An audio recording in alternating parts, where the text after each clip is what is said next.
അപ്പോൾ എൻ്റെ മക്കളെ ഈശോൻ്റെ അടുത്ത് വരുമ്പോഴേ എന്താണ് ഇപ്പോൾ പരിശുദ്ധാത്മ പറയണത്? ഒരു ഫയലും ക്ലോസ് ചെയ്തിട്ടില്ല. യേശുവിൻ്റെ അടുത്ത് വരുമ്പോഴേ ഒരു വാതിലും അടഞ്ഞിട്ടില്ല. അഥവാ അടഞ്ഞു പോയ വാതിലുകൾ ഈ ആരാധനയിൽ അവൻ നിങ്ങൾക്ക് വേണ്ടി തുറന്നു തരും. അപ്പോൾ നിങ്ങൾ പിരിയാൻ തീരുമാനിച്ചു. ചിലപ്പോൾ മ്യൂച്വൽ ആയിട്ട് ചില കോടതി ഒപ്പിട്ട് കൊടുത്തായിരിക്കാം. പക്ഷെ നിൻ്റെ ഉള്ളിലുണ്ടായിരുന്നു ഇത്രയും എത്തേണ്ട കാര്യമില്ലായിരുന്നോ? ഇതൊക്കെ ഇങ്ങനെ ചുമ്മാ വാശിപ്പുറത്ത് അങ്ങോട്ടും ഇങ്ങോട്ടും എത്തിപ്പോയതാണ്. പക്ഷെ ഇതിൻ്റെ ആവശ്യമില്ലായിരുന്നു. ഇതിനേക്കാൾ വലിയ ഒരു പുലിമാരണത്തിനാണ് കല്യാണം കഴിക്കാൻ പോകുന്നത് എങ്ങനെ അറിയാൻ പറ്റും? അതിൽ നിന്നുണ്ടാകുന്ന കുഞ്ഞുങ്ങളായിരിക്കും നിൻ്റെ ജീവൻ എടുക്കാൻ പോകുന്നത് എങ്ങനെ അറിയാൻ പറ്റും? We don't know. അപ്പോൾ പലപ്പോഴൊക്കെ അപ്പോഴപ്പോഴോ വൈകാരികമായുള്ള സിറ്റുവേഷനിൽ നമ്മൾ ദൈവത്തിൻ്റെ മനസ്സിന് പറ്റാത്ത തീരുമാനം എടുക്കുമ്പോഴേ നമുക്ക് ഒറ്റയ്ക്ക് ചില സമയത്ത് പ്രയാസം ഉണ്ടാകും. എങ്ങനെയെങ്കിലും ഇതൊന്ന് സെറ്റായാൽ മതിയായിരുന്നു. വിവാഹത്തിൻ്റെ വിഷയമായാലും ശരി, മക്കളില്ലാത്ത അവസ്ഥയായാലും ശരി, പല കാര്യങ്ങൾക്ക് പരദൂഷണം കേൾക്കുന്ന അവസ്ഥയായാലും ശരി, മറ്റുള്ളവരുടെ മുമ്പിൽ നമ്മുടെ മുഖം നഷ്ടപ്പെട്ട അവസ്ഥയായാലും ശരി, what ever may be the case, കർത്താവ് നിന്നെ സംരക്ഷിക്കാൻ പോകുന്നു. നീ സ്തുതിക്കട്ടെ, കർത്താവ് നിന്നെ ശ്രദ്ധിക്കാൻ പോകുന്നു.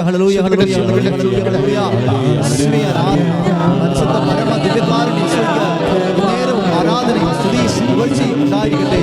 പരിശുദ്ധ പരമ ദിവ്യകാരുണ്യ നേരം ആരാധനയും സ്തുതിയും പുകഴ്ചയും ഉണ്ടായിരിക്കട്ടെ.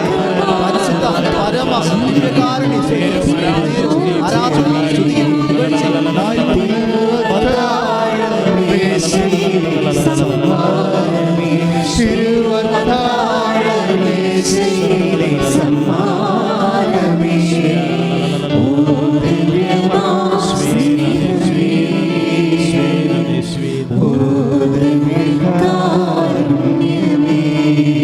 പിള്ളേർക്കുണ്ടാകുന്ന അസുഖങ്ങളെക്കുറിച്ച് നമുക്ക് പ്രാർത്ഥിക്കാം.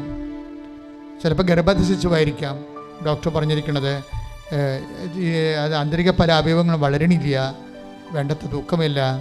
ചിലപ്പോൾ അത് എക്സ്ട്രാക്ട് ചെയ്ത് കളയാം, അബോർട്ട് ചെയ്ത് കളയാൻ വേണ്ടി ചിലപ്പോൾ നിനക്ക് നിർദ്ദേശം കിട്ടിയ വ്യക്തിയാകാം ഈ ധ്യാനം കൂടുന്നത്. ആ സമയത്തെല്ലാം നീ ഉദരത്തിലെ അച്ഛൻ എന്ത് പറഞ്ഞാലും എൻ്റെ മകള് ആ ശരീരത്തിൻ്റെ ആ ഭാഗങ്ങൾ കൈവച്ച് വിശ്വാസപ്രമാണം ചൊല്ലിക്കൊണ്ടിരിക്കണം. കർത്താവ് നിന്നെ അടിപ്പിണർ പോലെ സൗഖ്യപ്പെടുത്തും. ഇത് കൃപാസനമാണ്. അമ്മ മാതാവ് ജീവനോടെ പ്രത്യക്ഷപ്പെട്ടിട്ട് ഇതുപോലെ 10,000-ങ്ങളെ സുഖപ്പെടുത്തിയ ഒരു വിശുദ്ധമായ മണ്ണിലാണ് നീ ഇപ്പോൾ എത്തിച്ചേർന്നിരിക്കുന്നത്. അഥവാ ഓൺലൈൻ ധ്യാനം കൂടുന്നവരാണെങ്കിൽ ആ ധ്യാനകേന്ദ്രത്തിൽ നിന്നാണ്, അൾത്താറയിൽ നിന്ന് അമ്മ പ്രത്യക്ഷപ്പെട്ട അതേ സ്ഥലത്താണ്. എനിക്ക് 1 മീറ്റർ പുറകിലാണ് അമ്മ പ്രത്യക്ഷപ്പെട്ടത് 2004. 10 അടുത്ത് നിന്നുകൊണ്ടാണ് ഈ ധ്യാനം നയിക്കപ്പെടുന്നത്. അതുകൊണ്ട് തന്നെ നീ ദൈവസാന്നിധ്യ ബോധം ഉണ്ടാകണം. നിൻ്റെ മക്കളെക്കുറിച്ച് വേദനിക്കുന്നവരുണ്ടാവും, അവരുടെ പഠനത്തെക്കുറിച്ച് വേദനിക്കുന്നവരുണ്ടാവും, അവരുടെ അവരുടെ സ്വഭാവത്തിൻ്റെ ശൈഥില്യങ്ങളെക്കുറിച്ച് വിഷമിക്കുന്നവരുണ്ടാവും.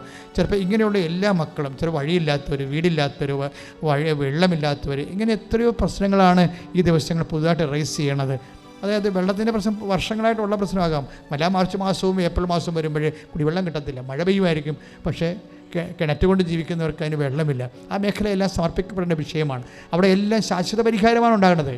അപ്പോൾ മാതാവിൻ്റെ ഈ ഉടമ്പടി ധ്യാനത്തിൻ്റെ പ്രശ്നം 10,000-കണക്കിനാണ് ആൾക്കാർ ഉടമ്പടി ചെയ്തിരിക്കുന്നത് ദൈവമായിട്ട്.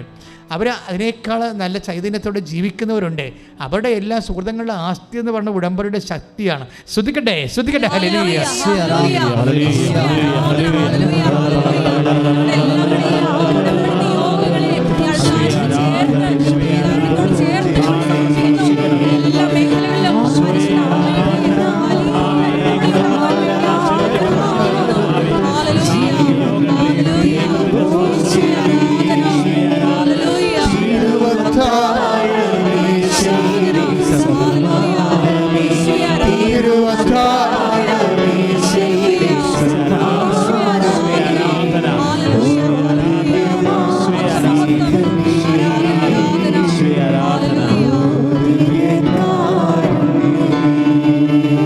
സഞ്ചാരങ്ങളെ സമർപ്പിച്ച് പ്രാർത്ഥിക്കണം.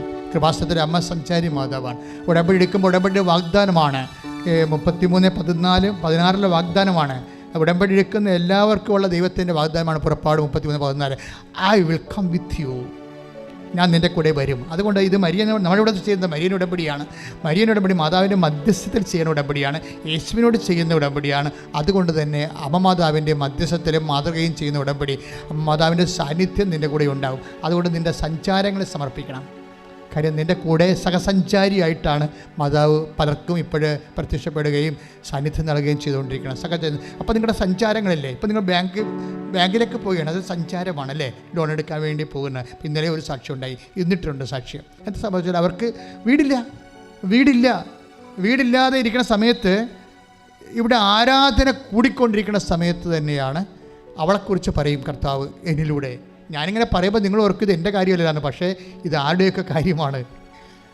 ആരൊക്കെ ഇത് കേട്ടിട്ട് ഇരുന്ന് കരയുന്നുണ്ടാവും, കർത്താവിൻ്റെ കാര്യം പറഞ്ഞല്ലോ എന്ന് ഓർത്തിട്ട്.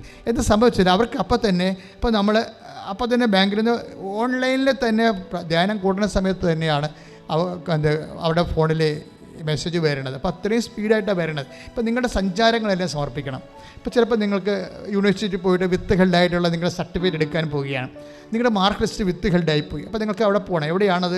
എവിടെയാണ് വിത്ത് ഹെൽഡായി പോയിരിക്കുന്നത് അവിടെ പോകണം. ആ സഞ്ചാരം ഉടമ്പടി സമർപ്പിക്കേണ്ടതാണ്. മാതാവ് നിങ്ങളുടെ കൂടെ ഉടമ്പടി പ്രകാരം അതിൻ്റെ വാഗ്ദാനം അനുസരിച്ചുകൊണ്ട് വരും. ചിലപ്പോൾ നിങ്ങൾക്ക് എംബസി പോകേണ്ടവരായിരിക്കാം, ചിലപ്പോൾ വിസ ഇൻ്റർവ്യൂ ആയിരിക്കാം.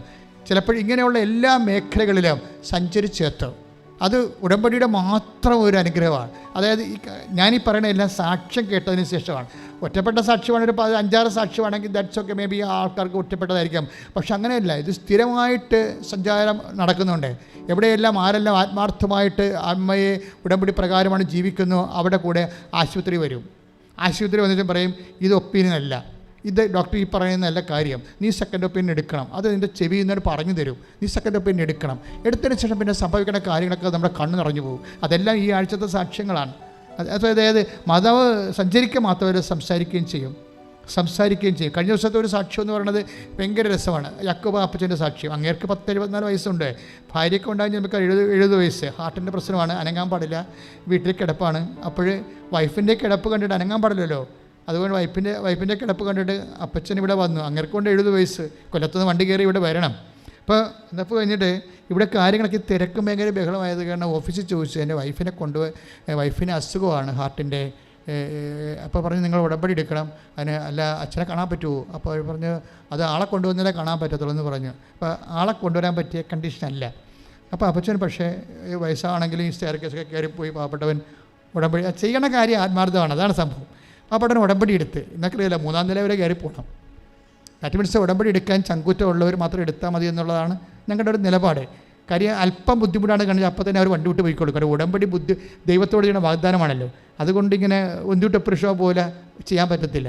3.5 മണിക്കൂർ വേണം ഇതിൻ്റെ അകത്ത് ആൾക്കാർ അതിൻ്റെ കൗൺസിലിംഗ് ആയിട്ടും ധ്യാനമായിട്ടും അതുപോലെ തന്നെ അതിൻ്റെ ഓരോ സെക്ഷൻ എടുക്കുന്നത്. അപ്പോൾ ആത്മാർത്ഥമായിട്ട് കമ്മിറ്റ്മെൻ്റ് ഉള്ളവർ മാത്രമേ ഉടമ്പടി എടുക്കത്തുള്ളൂ. അല്ലാതെ കുറച്ച് നോക്കി കാര്യങ്ങളൊക്കെ പഠിച്ചിട്ട് അവർ പോകും, പിന്നെ വരാമെന്ന് വിചാരിച്ചു വരുമോ. കാര്യം അവിടെ വിഷയം അത്രയും സീരിയസ് അല്ല. പക്ഷേ സീരിയസ് ആയിട്ടുള്ള ആൾക്കാർക്ക് മനസ്സിലാകും ഇത് എന്നെ മാതാവാണ് ഇവിടെ കൊണ്ടുവന്നിരിക്കുന്നത്, this is my last aboard, അവസാനത്തെ ഒരു സ്ഥലമാണിത്, ഇനി എനിക്ക് വേറെ വഴി പോകാനില്ല, അമ്മയാണ് എന്നെ കൊണ്ടുവന്നതെന്ന് അവർക്ക് ബോധ്യമുള്ളവർ എന്ത് കഷ്ടപ്പാട് ചെയ്തു അത് ചെയ്തിരിക്കും. പക്ഷെ ചെയ്തവരുടെ ഫലമെന്ന് പറയുന്നത് ഞാൻ അച്ഛനായിട്ട് 36 കൊല്ലമായി ഈ ഉടമ്പടി വന്നിട്ട് അതുകൊണ്ട് 2015 അമ്മ ഉടമ്പടി തരണത്. അതിനുശേഷം വന്നിട്ടുള്ള സംഭവങ്ങളെന്ന് വെച്ചാൽ നമുക്കൊരിക്കലും ചിന്തിക്കാൻ പറ്റാത്ത കാര്യങ്ങളാണ് ദൈവം ചെയ്യണത്. അപ്പം അതുകൊണ്ട് തന്നെയാണ് നിങ്ങളുടെ എല്ലാ വിഷയങ്ങൾക്കും സമാധാനം ഉണ്ടാകുമെന്നാണ് എനിക്ക് പറയാനുള്ളത്. എന്താ കാരണം, ഇത് ഓൺലൈനിൽ കേൾക്കുന്നവരായാലും ശരി, ഇവിടെ ഇരിക്കുന്നവരായാലും ശരി, എന്താ കാര്യം, അല്ലെങ്കിൽ അമ്മ നിങ്ങളെ കൊണ്ടുവരത്തില്ല ഇവിടെ. അപ്പം ആരെങ്കിലൊക്കെ പറഞ്ഞു കേട്ട് വന്ന കാര്യമില്ല, ദൈവമായിരിക്കും അവരിലൂടെ പ്രവർത്തിച്ചിരിക്കുന്നത്. അപ്പം അതുകൊണ്ട് ഈ ഉടമ്പടി ധ്യാനം ഓൺലൈനിൽ കേൾക്കുന്ന ഈ സമയമായാലും ശരി, കർത്താവാണ് നിന്നെ കൊണ്ടുവന്നത് എന്നുള്ള ബോധം നിനക്കുണ്ടാവണം. പ്രാർത്ഥിക്കുക, കർത്താവായ ദൈവമേ, ഉടമ്പടി ധ്യാനം കൂടാൻ ഭാഗ്യം തന്നതിലെ നന്ദി പറയുന്നു. കർത്താവേ, ഈ ഉടമ്പടി ധ്യാനം കൂടുമ്പോഴേ ഞങ്ങളുടെ എല്ലാ ജീവിത മണ്ഡലങ്ങളെയും ഏറ്റെടുക്കുകയും സഞ്ചരിച്ച് ഞങ്ങളുടെ കൂടെ വരികയും ചെയ്യുന്നതിന് നന്ദി പറയുന്നു. പ്രിയപ്പെട്ടവരെ, എന്താ വിഷയം എന്ന് പറഞ്ഞാൽ ഈ അപ്പച്ചൻ ഉടമ്പടിയുടെ വൈഫിന് വേണ്ടിയല്ല ഉടമ്പടി എടുക്കുന്നത്. അപ്പോൾ എനിക്ക് ഇഷ്ടപ്പെട്ടത് എന്താണെന്നറിയാമോ, ഇത്രയും പ്രായമായിട്ടും 70 വയസ്സുണ്ടെന്ന് വെച്ചാൽ ആളെ കണ്ടിട്ട് അത്രയ്ക്ക് ഒരു ആരോഗ്യമുള്ള ലക്ഷണമല്ല ഞാൻ ടി വിയിൽ കണ്ടിട്ട്. പക്ഷേ എങ്കിലും ആ വൈഫിന് വേണ്ടി അങ്ങേര് 74 വയസ്സാൻ പറ്റുള്ള അങ്ങേര് ഇവിടം വരെ വന്ന് കഷ്ടപ്പെട്ട് ഇത് ചെയ്യാൻ വൈഫിനോട് അങ്ങേർക്ക് അത്ര സ്നേഹം തോന്നിയല്ല ഈ പ്രായത്തിലും. സാധാരണ ഈ പ്രായം അത്ര സ്നേഹം തോന്നുന്ന ഒരു പ്രായം അല്ല. അവർക്ക് 70 വയസ്സുണ്ട്, ഇങ്ങനെയൊക്കെ 74 വയസ്സുണ്ട്. അപ്പോൾ എന്താ വെച്ചാൽ ഇതാണ് യഥാർത്ഥ സ്നേഹം എന്ന് പറയുന്നത്. നിങ്ങൾക്ക് ശരീരവും ആരോഗ്യമൊക്കെ ഉണ്ടാകുന്ന, സൗന്ദര്യം ഉണ്ടാകുന്ന സമയത്ത് കാണിക്കുന്ന സ്നേഹങ്ങളൊക്കെ ഒരു പ്രകൃതിപരമായി ജൈവമായിട്ടുള്ള ഒരു വാസനകളാണ്. ജൈവവാസനകളാണ്. നിങ്ങൾക്കറിയാത്തല്ലാഞ്ഞിട്ടാണ്. നിങ്ങൾ ചെറുപ്പകാലത്ത് കാണിച്ചു കൂട്ടുന്ന എല്ലാ അഭ്യാസങ്ങളും ഒരു ജൈവവാസന, ഒരു മനുഷ്യൻ, ഒരു അനിമൽ എന്ന രീതിയിലുള്ള ഒരു ജൈവവാസനയാണ് പകുതി മുക്കാൽ. എല്ലാം അങ്ങനെയാണെന്ന് ഞാൻ പറയുന്നില്ല. പക്ഷേ സർവൈവ്ഡ് ലവ് എന്ന് പറയുന്നത് 60 വയസ്സിന് ശേഷമാണ്. 60 വയസ്സിന് ശേഷവും നിൻ്റെ ജീവിത പങ്കാളിയെ നീ സ്നേഹിക്കുന്നുണ്ടെങ്കിൽ നീ ശരിക്കും ആ കൂദാശയോട് ആഴമായ പ്രതിബദ്ധതയുള്ള ആളാണ്. കാര്യം എന്താണ്? നമ്മൾ ഉടമ്പടി ചെയ്തിരിക്കുകയല്ലേ ദൈവത്തോട്. കൂദാശ, മരണം വരെ ആളെ സ്നേഹിച്ചോളാവുന്ന X4Y for ഹസ്ബൻഡ് അല്ലേ, മരണം വരെ. അപ്പോൾ ദൈവത്തോട് 60 വയസ്സ് കഴിഞ്ഞ് നിൻ്റെ ജീവിത പങ്കാളിയെ നീ ആത്മാർത്ഥമായിട്ട് തന്നെ അവളുടെ കാര്യം, അവൻ്റെ കാര്യം അന്വേഷിക്കണമെന്നുണ്ടെങ്കിൽ നീ കർത്താവിൻ്റെ ഉടമ്പടിയോട് വിശ്വസ്തതയുള്ള ആളാണ്. എനിക്ക് മനസ്സിലായത് യാക്കോബ് അപ്പച്ചൻ ശരിക്കും ഉടമ്പടിയോട്, വിവാഹ ഉടമ്പടിയോട് വിശ്വസ്തതയുള്ള ആളാണ്. അദ്ദേഹം ഈ 74 വയസ്സിൽ ഇതിന് മുകളിലെല്ലാം കയറി ഉടമ്പടിയെല്ലാം ചെയ്തിട്ട് വൈഫിനെ കൊണ്ടുവരാൻ പറ്റാത്ത സങ്കടവും മാതാവിനോട് പറഞ്ഞിട്ട് അയാൾ പോകുന്നുണ്ട്. കാര്യം കിടന്നുപോയ ആളാണ്, ഒരു ഒന്നും ചെയ്യാൻ പറ്റുന്നില്ല ഹാർട്ടിൻ്റെ പ്രോബ്ലം കാരണം. പക്ഷെ ചെല്ലുമ്പോൾ ഇവർ എഴുന്നേറ്റിരിക്കുകയില്ലായിരുന്നു നടക്കണേ. ഇയാൾ കണ്ണ് നിറഞ്ഞു പോയി. ഞാൻ നീ എപ്പോൾ നടന്ന്? അതേ ഒരു സ്ത്രീ വന്നിട്ടേ എന്നോട് ചോദിച്ചു എന്താ കൃപാസനത്തിൽ പോകാഞ്ഞെന്ന്. എന്നിട്ട് എൻ്റെ കയ്യെ എൻ്റെ തലയെ കവിച്ച് പ്രാർത്ഥിച്ചു, എന്നിട്ട് പോയി. അപ്പോൾ ഞാൻ നടന്നെന്ന്. ഇതാണ് സഞ്ചാരി മാതാവെന്ന് പറയണത്.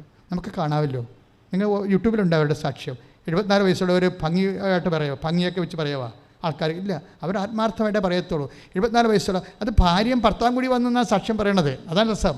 ആ ചേച്ചി വന്നിട്ടുണ്ടായിരുന്നു ഇവിടെ എന്ന് പറഞ്ഞപ്പോഴും അച്ഛനെ എന്നെ കാണിക്കാൻ ആളിനെ കാണാൻ പറ്റുമെന്ന് പറഞ്ഞ സംഭവം. അച്ഛനല്ല ഇവിടുത്തെ കഥാപാത്രം, അമ്മയാണ് കഥാപാത്രം. അതുകൊണ്ടാണ് നിങ്ങൾ അങ്ങനെ ചിന്തിക്കണം. എനിക്ക് അമ്മ എൻ്റെ വീട്ടിൽ വരണം, അമ്മയെ എനിക്ക് കാണണം എന്ന് ചിന്തിച്ചു കഴിഞ്ഞാൽ അതനുസരിച്ച് നമ്മൾ ഉടമ്പടി വൃത്തിയും മെനയുമായിട്ട് ചെയ്യും. എത്ര കഷ്ടപ്പെട്ടാണെങ്കിലും അത് ചെയ്യൂ. ഇത്രയും ചെയ്യണമല്ലോ, പത്രം കൊടുക്കണമല്ലോ, രോഗികളെ കാണണമല്ലോ എന്നൊക്കെ പറഞ്ഞ് നമ്മൾ ഈശോ പറയുമ്പോൾ അവർ ഉടമ്പടി ചെയ്യാതിരിക്കണമാണ് നല്ലത്. കാര്യം ഉടമ്പടി ചെയ്യുമ്പോൾ ഒരു അഭിഷേകം വരും നമുക്ക്. ഇതൊക്കെ ഇപ്പോൾ എനിക്ക് നിങ്ങളെ ഞാൻ കാണുന്നില്ല, ഒരു ദിവസം 80 പേരൊക്കെ കാണും. അപ്പോൾ 80 പേരെ കാണുമ്പോൾ എനിക്ക് ആന്തരിക അഭിഷേകമുണ്ട്, കാണാനുള്ള കൊതി. അല്ലാതെ നിങ്ങളവർക്ക് ഞാൻ വാരിക്കെട്ടി പ്രാർത്ഥിക്കത്തില്ല. ജസ്റ്റ് ഓക്കെ മോൾ ഞാൻ പറഞ്ഞിട്ടുണ്ട്, അമ്മയോട് പറഞ്ഞിട്ടുണ്ട്, പൊയ്ക്കോ എന്ന് പറയും. അത്രേ ഉള്ളൂ, സിമ്പിളാണിത്. അതിനൊരു ആന്തരിക അയ്യോ 80 പേരുണ്ടല്ലോ, ഇനി എപ്പോൾ കാണാൻ പറ്റുമോ, ചോറപ്പം തിന്നാൻ പറ്റുമോ, വിശക്കണമല്ല എന്നൊക്കെ. ഇതാണ് പ്രശ്നം. അത് മെക്കാനിക്കലാണ്. നിങ്ങളിവിടെ ഉടമ്പടി എടുക്കാൻ വരുമ്പോൾ അങ്ങനെ ചിന്തിച്ചാൽ അതിൻ്റെ അർത്ഥം അനോയിൻറ്റിങ് കിട്ടിയിട്ടില്ലെന്നുള്ളതാണ് പ്രശ്നം. ഉടമ്പടി എടുക്കണമെങ്കിൽ ഒരു പ്രീ അനോയിൻറ്റിങ് ആവശ്യമുണ്ട്. അച്ഛൻ നിങ്ങളെ കാണുന്നതിൻ്റെ സന്തോഷത്തോടെയാണ് കാണുന്നത്. എന്ത് പ്രശ്നങ്ങൾ നിങ്ങൾക്ക് ഉണ്ടായാലും ഗിഫ്റ്റ് നടിയാണെന്ന് വെച്ചാൽ ഇപ്പം പിടിക്കുമെന്ന് പറഞ്ഞാൽ നിൽക്കുമല്ല, നമുക്ക് ആളുണ്ടല്ല പറയാൻ. അമ്മ മാതാവ് ജീവനോടെ പ്രത്യക്ഷപ്പെട്ടതിൻ്റെ ഭാഗമായിട്ട് കിട്ടിയല്ലേ ഉടമ്പടി. ഞങ്ങളെപ്പോഴും കിട്ടിയ ഉടമ്പടി പ്രത്യക്ഷീകരണത്തിൻ്റെ ഭാഗമാണ്, അല്ല ഉടമ്പടിയുടെ തന്നതല്ല.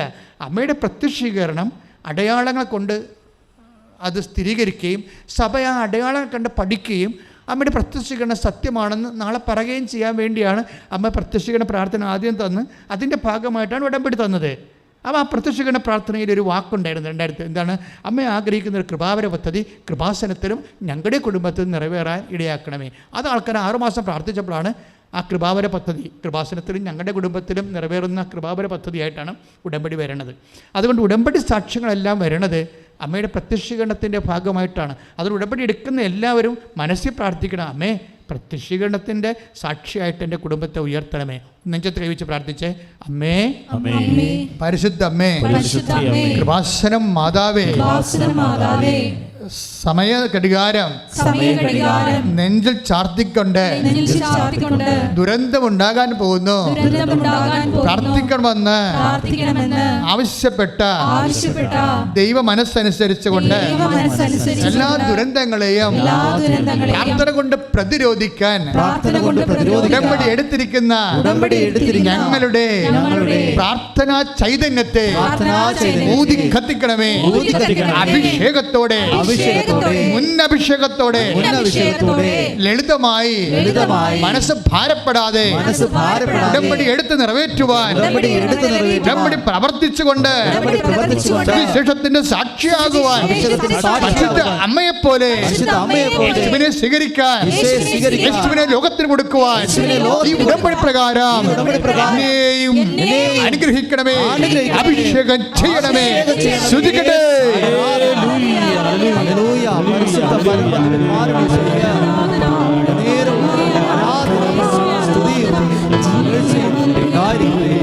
സ്തുതി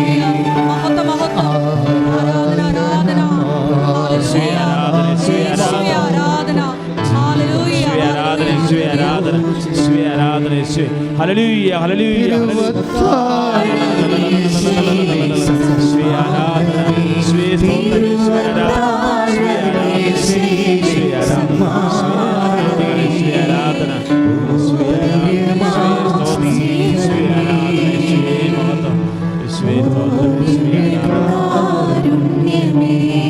അപ്പോൾ ഈ സഞ്ചാരങ്ങളെ ഒന്ന് സമർപ്പിക്കണം, നല്ലതായിരിക്കും. സഞ്ചാരം പലതരത്തിലുള്ള സഞ്ചാരം ഇല്ലേ?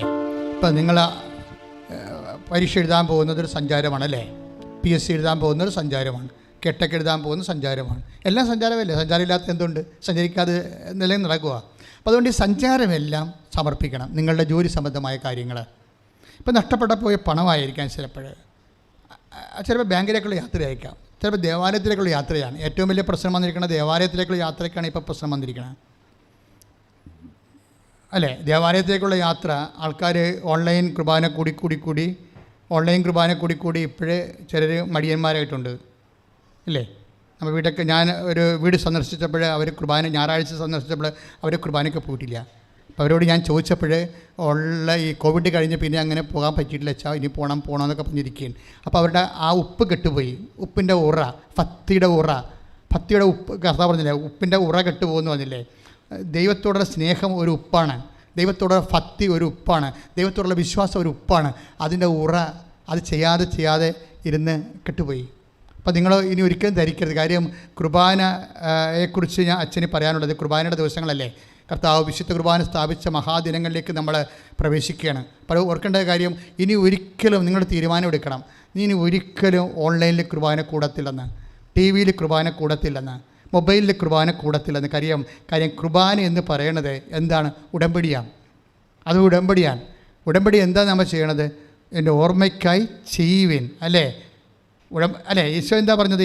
എൻ്റെ ഓർമ്മയ്ക്കായി ചെയ്യുവിൻ. ഓർമ്മയ്ക്കായി കാണാൻ പറഞ്ഞിട്ടുണ്ടോ? ഇല്ല. അപ്പോൾ അത് പാപമാണ് ശരിക്കും പറഞ്ഞാൽ. നമ്മൾ ഒരു പടമാണെങ്കിൽ, സിനിമ നമ്മൾ എന്താ ചെയ്യണത്? കാണുകയാണ്. കാര്യം എന്താ? സിനിമ പടമാണ്, പിക്ചറാണ്. കുർബാന പിക്ചറല്ല, പടമല്ല. ഇതെൻ്റെ ഓർമ്മയ്ക്കായി കാണാനാണ് ഈശോ പറഞ്ഞത്? അല്ല, ഓർമ്മയ്ക്കായി ചെയ്യാനാണ് പറഞ്ഞിരിക്കുന്നത്.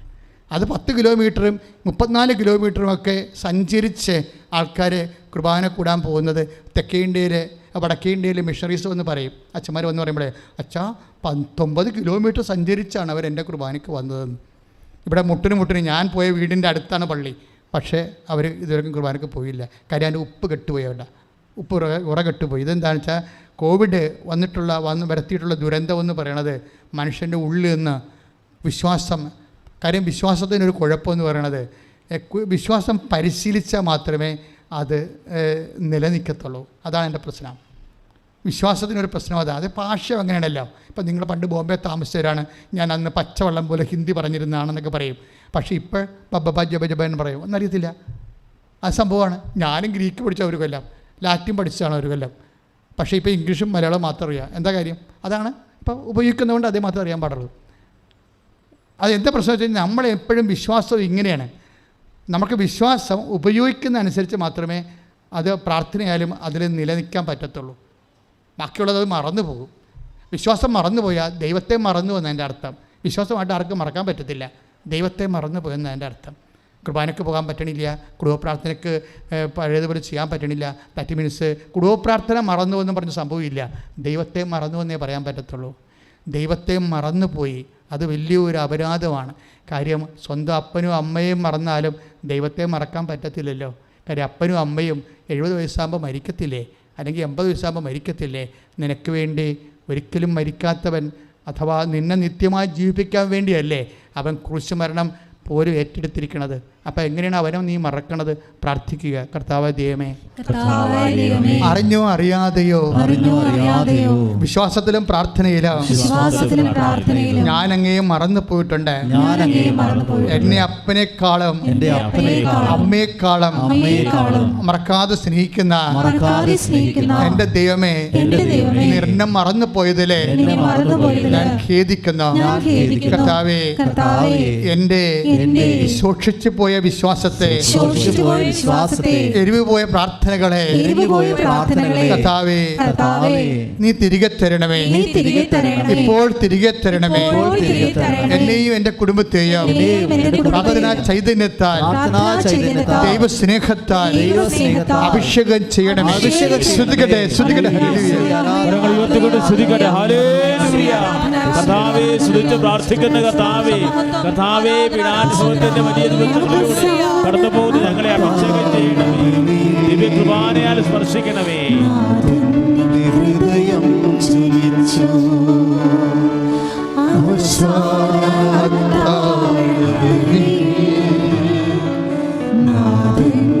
ഹൃദയം ജ്വലിച്ചു. ശ്രദ്ധിപ്പാട് മക്കളെ.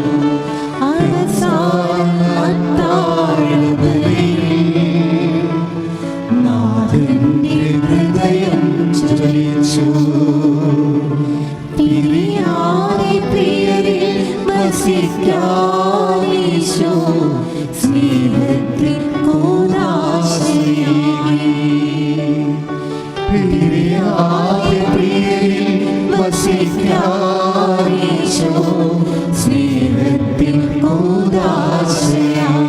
അവസാന അത്താഴ സമയം, അവസാന നാഥന്റെ ഹൃദയം ജ്വലിച്ചു. പരിശുദ്ധ പരമദിവ്യകാരുണ്യത്തിന് ആരാധനയും സ്തുതിയും പുകഴ്ചയും ഉണ്ടായിരിക്കട്ടെ. ഈ അവസാന അത്താഴ ബലിയിലെ എൻ്റെ ഹൃദയത്തെ ഏറ്റവും കൂടുതൽ സ്പർശിച്ചത് ഒരു വാക്കാണ് കർത്താവിൻ്റെ. എല്ലാവരെയും ഊട്ടിക്കൊണ്ട് ഈശോ പറയും, എല്ലാവർക്കും എല്ലാം വിളമ്പിക്കൊടുക്കും. എന്നിട്ട് പത്രോസ് കർത്താവിനോട് ചോദിക്കും, കഴിക്കണില്ലേ കഴിക്കണില്ലേ എന്ന് ചോദിക്കും. അപ്പോൾ ഈശോ പറയും, കഴിക്കാം. എപ്പോഴാ? നാളെ ഈ സമയമാകുമ്പോൾ ഞാൻ പിതാവിൻ്റെ മേശകളുടെ അടുത്തുണ്ടാകും, പിതാവിൻ്റെ കൂടെ. അപ്പോൾ മുന്തിരിയുടെ ഈ ഫലത്തിൽ നിന്ന് ഇപ്പോൾ ഞാൻ പാനം ചെയ്യത്തില്ല, അപ്പോൾ നവമായി ഞാൻ പാനം ചെയ്ത് കൊള്ളാം. എന്തോ ഒരു ബോധത്തോട്, ഉയർപ്പിൻ്റെ എന്തോ ഒരു ബോധത്തോടു കൂടിയാണ് അന്ത്യത്താഴത്തിലെ കുർബാന സ്ഥാപിക്കുന്നത്. കുർബാന ശരിക്കും ഉയർപ്പിൻ്റെ ഒരു ബലിയാണ്, ഉയർപ്പിന് വേണ്ടിയൊരു ബലിയാണ്. അന്ന് ശരിക്കും സാപത്ത് ദിവസമാണ്, ഈശോ പട്ടിണിയാണ്, എല്ലാവരും പട്ടിണിയാണ്, ഉച്ചഭക്ഷണം ഇല്ലാതിരിക്കുകയാണ്. പക്ഷെ വൈകുന്നേരം ഭക്ഷണം തയ്യാറായി ഇവിടെ എല്ലാവരുടെയും കാലെല്ലാം കഴുകി കർത്താവ് അവർക്കെല്ലാം ഭാഗിച്ച് വീതിച്ച് കൊടുത്തിട്ട് പറയും, അവസാനം പറയും, യൂദാസ് ഇറങ്ങിപ്പോയി കഴിയുമ്പോഴാണ് ഈശോ കുർബാന സ്ഥാപിക്കുന്നത്. അതിന് കാരണങ്ങൾ ഈശോ പറയുന്നുണ്ട് എന്തുകൊണ്ടാണെന്ന്. അത് നമുക്കിവിടെ ധ്യാന വിഷയമാക്കാൻ കുറേ സമയമെടുക്കും. അതിന് പോയി കഴിയുമ്പോഴാണ് ഈശോ കുർബാന സ്ഥാപിക്കുന്നത്. കുർബാനയ്ക്ക് എപ്പോഴും അശുദ്ധമായ ഹൃദയത്തോടെ, അധരത്തോടെ നമുക്ക് കുർബാനയിൽ പങ്കെടുക്കാൻ പറ്റത്തില്ല എന്നുള്ളത് കുർബാന സ്ഥാപനത്തിൻ്റെ വചനങ്ങൾ നോക്കുമ്പോൾ മനസ്സിലാകും. സത്താൻ പോയി കഴിയുമ്പോൾ, അശുദ്ധനായവൻ പോയി കഴിയുമ്പോൾ, അല്ലെങ്കിൽ സത്താൻ്റെ പിണികളായി അവൻ്റെ പ്രേരണകൾക്ക് എതിരെ ഒപ്പം പ്രവർത്തിക്കുന്ന ആ ഒരു മാനസിക അവസ്ഥ ഉള്ളവരെ ആ കുർബാന ടേബിളിൽ നിന്നും പോയി കഴിയുമ്പോഴാണ് കർത്താവ് പറയണത്, ഇപ്പോഴും മനുഷ്യപുത്രൻ മഹത്വപ്പെടും, പിതാവായ ദൈവവും മഹത്വപ്പെടും എന്ന് പറഞ്ഞതിന് ശേഷമാണ് പിന്നീട് കർത്താവ് അപ്പോൾ വീഞ്ഞു വാഴ്ത്തി ഇതെൻ്റെ ശരീരമാണെന്ന് പറഞ്ഞിട്ട് അവർക്ക്, എൻ്റെ രക്തമാണെന്ന് പറഞ്ഞിട്ട് അവർക്ക് വാങ്ങി ഭക്ഷിക്കാൻ പറയണത്. അതുകൊണ്ടാണ് ദേവാലയത്തിൽ നമ്മൾ ചെല്ലണമെന്ന് പറയണത്. കാരണം കുർബാന അർപ്പിക്കാൻ ദേവാലയത്തിന് പുറത്ത് അർപ്പിക്കാൻ ശരിക്കും പറഞ്ഞാൽ സഭ അനുവാദം കൊടുക്കരുത്. അതാണ് ഇവിടുത്തെ മെയിൻ സംഭവം. എന്താ കാര്യത്തിൽ പ്രായമുള്ളവരില്ലേ, എന്നുവെച്ചാൽ 90 വയസ്സൊക്കെ ഉള്ള ആൾക്കാരില്ലേ, അവർക്ക് വേണ്ടിയാണ് ചെയ്യണതേ. അവരെ വെച്ചാൽ അവർ ജീവിതകാലം മുഴുവൻ കുർബാനയുടെ കൂടെ ജീവിച്ച ആൾക്കാരായിരിക്കും. എൻ്റെ പള്ളിയിലൊക്കെ അങ്ങനെ ആൾക്കാരുണ്ടായിട്ടുണ്ട്. ഒറ്റ കുർബാന പോലും മുടക്കാതെ വന്ന് ക്രാസിയെ പിടിച്ച് നിൽക്കാൻ പറ്റണില്ല. ഇപ്പോൾ ആൾക്കാരുടെ ക്രാസിയെ പിടിച്ചെടുത്ത് തൂങ്ങിക്കിട്ട് നിൽക്കും, എന്ന് ആൾക്കാരിലേക്ക് നോക്കിക്കൊണ്ട് നിൽക്കും. ഈ ആൾക്കാരൊക്കെ കുറച്ച് കഴിയുമ്പോൾ തളർന്ന് വീട്ടിൽ കിടപ്പായി പോകും. അവർക്ക് വേണ്ടിയാണ് ഈ TV യിലൊക്കെ കുർബാന വെച്ചിരിക്കുന്നത്, ആരോഗ്യമുള്ള നമുക്ക് വേണ്ടിയല്ല. അപ്പോൾ അത് മനസ്സിലാക്കണം നമ്മൾ. എന്നിട്ട് നമ്മൾ എന്തെങ്കിലും, അതായത് കുർബാന എന്ന ഇൻറ്റിമസിയാണ്, കർത്താവുമായിട്ട് നമ്മൾ ചങ്കായി തീരുകയാണ്. ഉടമ്പടിയുടെ ഉദ്ദേശം അതാണല്ലോ. നമ്മുടെ മരിയൻ ഉടമ്പടിയുടെ ഉദ്ദേശവും അതിൻ്റെ ലക്ഷ്യങ്ങളെന്ന് വെച്ചാൽ അത് ഉടമ്പടി കൃത്യമായിട്ട് നിറവേറ്റി കഴിയുമ്പോൾ നമ്മൾ ദൈവത്തിൻ്റെ ചങ്കായി മാറും, ഇൻറ്റിമസിയായി മാറും. അതുകൊണ്ടാണ് ഇതിൻ്റെ സ്പീഡ് വർദ്ധിക്കുന്നതിന് ഒരു കാരണം അതാണ്. പ്രാർത്ഥിക്കുക, കർത്താവായ ദൈവമേ, കർത്താവായ ദൈവമേ, ഉടമ്പടി എടുക്കുമ്പോൾ അങ്ങയുടെ നാമത്തിലെ അങ്ങയുടെ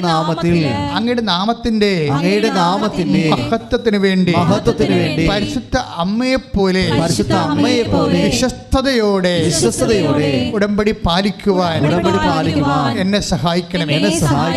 അപ്പോൾ പരിശുദ്ധ അമ്മയുടെ ഏറ്റവും വലിയൊരു അനുഗ്രഹം എന്ന് പറയുന്നത് അവർ ഉടമ്പടിയോട് കാണിക്കുന്ന അന്ത്യകാലം വരെയുള്ള വിശ്വസ്തതയാണ്.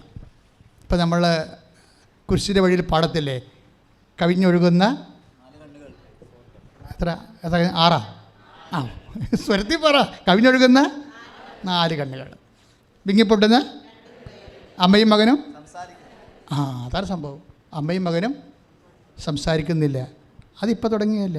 മറിയത്തിൻ്റെ മൗനമെന്ന് പറയണത് എത്രയോ ആ ഉടമ്പടിയോടുള്ള വിശ്വസ്തതയാണത്. നമ്മളൊരു ഇപ്പം അബേലസനത് എഴുതിയപ്പോൾ ഒരു വൈകാരികമായിട്ടുള്ള ഒരു സെൻസേഷന് വേണ്ടി എഴുതിയതാണ്. പക്ഷേ അതല്ല വിഷയം. ഈ അമ്മ അങ്ങനെ സംസാരിക്കാറില്ല. അവരിപ്പോഴല്ലല്ലോ സംസാരിക്കാതായത്. അവർ മംഗളവാർത്ത നിമിഷം പോലും അധികം സംസാരിക്കാറില്ല. മംഗളവാർത്ത, നീ ഗർഭം ധരിച്ചൊരു പുത്രനെ പ്രസവിക്കുമെന്ന് പറഞ്ഞപ്പോൾ ഇതെങ്ങനെ സംഭവിക്കുമെന്ന് ചോദിച്ചു. ഞാൻ പുരുഷനെ അറിയുന്നില്ലല്ലോ എന്ന് പറഞ്ഞപ്പോൾ പരിശുദ്ധാത്മാവ് നിൻ്റെ മേൽ വരും, അതിൻ്റെ ശക്തി നിന്നെ പ്രവർത്തിക്കുമെന്ന് പറഞ്ഞപ്പോൾ അമ്മ ഉടമ്പടി ചെയ്ത്. അമ്മ എന്താ ഉടമ്പടി ചെയ്തത്? ഇതാ കർത്താവിൻ്റെ ദാസി, പറഞ്ഞേ, അങ്ങയുടെ വചനം പോലെ എന്നിൽ നിറവേറട്ടെ. അതാണ് ഉടമ്പടി അമ്മ ചെയ്തത്. അവിടെ നിന്നാണ് ഈ മൗനം വരണത്. കർത്താവിൻ്റെ ഇടപെടലിന് അവസാനം വരെ അമ്മ behold the handmade of the Lord എന്ന് പറഞ്ഞു. ഇതാ കർത്താവിൻ്റെ ദാസി എന്ന് പറഞ്ഞു. പിന്നെ വീട്ടിൽ പോയി നിന്നില്ല. ഭയങ്കര തർക്കവും ബഹളമൊക്കെ ഉണ്ടാകും. ആൾ പ്രഗ്നൻ്റ് ആയില്ലേ, അപ്പം ഇനി വീട്ടിൽ എത്രയോ നാട്ടുകാരുടെ എത്രയോ ചോദ്യങ്ങളുണ്ടാകും. അപ്പോൾ അങ്ങനെ ചോദ്യങ്ങളൊക്കെ അതിനൊക്കെ ഉത്തരങ്ങൾ പറഞ്ഞു മനുഷ്യൻ ഉണ്ടാക്കുന്ന ഉയർത്തുന്ന പ്രശ്നങ്ങൾക്ക് മനുഷ്യന്മാരോട് ഉത്തരം പറഞ്ഞ് അങ്ങനെ ജയിച്ചും തോറ്റും നീതീകരിച്ചും അങ്ങനെ ഒരു മരിയൻ ലൈഫില്ല. അതുകൊണ്ട് അമ്മ അവിടുന്ന് അപ്പം തന്നെ സ്കൂട്ടായി. എങ്ങോട്ട് പോയി? എലിസബത്തിൻ്റെ വീട്ടിൽ പോയി. എന്തിനാണ്? പ്രാർത്ഥിക്കാൻ പോയതാണ്. എലിസബത്തുമായിട്ട് അമ്മ എലിസബത്ത് അടയാളമായിട്ട് കാണിച്ചായിരുന്നു. മരി, ഇനി നിനക്ക് റെഫർ ചെയ്യാനുള്ള ഒരു റെഫറിങ് പോയിൻ്റ് എലിസബത്താണ്. അവർ പ്രായം കഴിഞ്ഞ ഒരു സ്ത്രീയാണ്, പക്ഷേ ഇപ്പോൾ പ്രഗ്നൻ്റാണ്. നിനക്ക് പോയി അവരെ കാണാമെന്ന് പറഞ്ഞു. അമ്മ അവരെടുത്ത് പോയപ്പോൾ എന്താ സംഭവിച്ചത്? അനാവശ്യമായ സംസാരങ്ങൾ ഒഴിവായി. അവിടെ വെച്ച് തന്നെ മറിയം മൗനമായി. ഒറ്റക്കാണ് അവർ പോയിരിക്കുന്നത്. മറിയം അവിടെ വെച്ച് മൗനമായി. ഒരു ദൈവത്തിൻ്റെ ദിനസ്ഥിതി നമ്മൾ ഉടമ്പടി ചെയ്തു കഴിഞ്ഞാൽ ആദ്യം വേണ്ട ശരീരഭാഷ മൗനമാണ് ശരിക്കും. അല്ലാതെ കലാപ്പിലായെന്നും പറഞ്ഞുകൊണ്ട് ആവശ്യമില്ലാത്തൊക്കെ പോയി തലവെച്ച് കൊടുത്തിട്ട് തല അവിടെ കുരുങ്ങി അവർ തലയിഞ്ഞ് ഒട്ടിക്കൊണ്ട് പോയി ഇങ്ങനെ അലപരാധിയായിട്ട് ജീവിക്കാൻ പറ്റത്തില്ല. നിങ്ങൾ അത്യാവശ്യം സംസാരിക്കാം. പിന്നെ എന്തെങ്കിലും ഒരു പോരായ്മ വരുമ്പോൾ, ഇപ്പോൾ കുരിശിൻ്റെ വഴിയിൽ നമ്മൾ പറയുന്നത് അമ്മയും മകനും സംസാരിക്കുന്നില്ല. ഇതെപ്പോൾ തുടങ്ങിയാണ് ഈ സംസാരമില്ലാത്തവ? പണ്ട് എവിടെയെല്ലാം അവർക്ക് കുരിശ് കാണുന്നോ അവിടെയെല്ലാം അവർ ഇതാ കർത്താവിൻ്റെ ദാസി എന്ന് പറയും. അവിടെ മൗനത്തിൻ്റെ ആന്തരികത എന്താണ്? Behold the handmade of the Lord എന്നാണ്. അവരെന്തുകൊണ്ടാണ് മൗനം പാലിക്കുന്നത്? ഉടമ്പടി ഫോളോ ചെയ്യേണ്ടത് മരിയൻ സ്പിരിച്വാലിറ്റിയാണ്. അതാണ് ഇടിച്ചു കുത്തി പോണതിൻ്റെ കാര്യം. ഇതാണ് ഉടമ്പടി ഫോളോ ചെയ്യുമ്പോൾ നിങ്ങൾ ഓർക്കരുത്, ഇത് യുദാസൂടാൻ്റെ പെട്ടിക്കൊണ്ടുവന്ന അപേക്ഷ ഇടിച്ചിറക്കണ പോലെ പരിപാടിയല്ല. മറിച്ച് ഇതിന് ഒരു സാക്ഷിയുണ്ട്. നിൻ്റെ ഉടമ്പടിക്ക് ഒരു മധ്യസ്ഥയുണ്ട്. അത് യേശുവിൻ്റെ അമ്മയായ മറിയം തന്നെയാണ്. അവരുടെ നിലപാടുണ്ട്, അവരുടെ സമീപനമുണ്ട്, അവരുടെ ഒരു എല്ലാ വിഷയത്തോടുമുള്ള ഒരു കാഴ്ചപ്പാടുണ്ട്. അതാണ് ഉടമ്പടിയുടെ ആധ്യാത്മികത എന്ന് പറയുന്നത്. അതാണ് മരിയ സ്പിരിച്വാലിറ്റി. പ്രാർത്ഥിക്കുക, കർത്താവ് ദൈവമേ, ഉടമ്പടിക്കുന്ന ഞങ്ങൾ എല്ലാവരെയും ആദ്യം ഉടമ്പടി ദൈവത്തോട് ചെയ്ത യേശുവിനെ ഉദരത്തിൽ സ്വീകരിച്ച ലോകരക്ഷകനായ യേശു ക്രിസ്തുവിന്റെ അമ്മയായ പരിശുദ്ധ കന്യാമറിയത്തിന്റെ ഉടമ്പടി പെരുമാറ്റങ്ങള്, ഉടമ്പടി സ്വഭാവങ്ങള് ഞങ്ങളുടെ ഹൃദയത്തില് അനുവർത്തിക്കുന്നതിന് വേണ്ടി ഞങ്ങളെ അഭിഷേകം ചെയ്യണമേ. ശ്രദ്ധിക്കട്ടെ.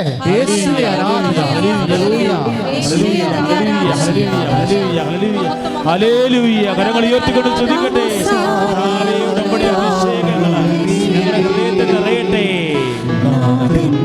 ഹൃദയം ജ്വലിച്ചു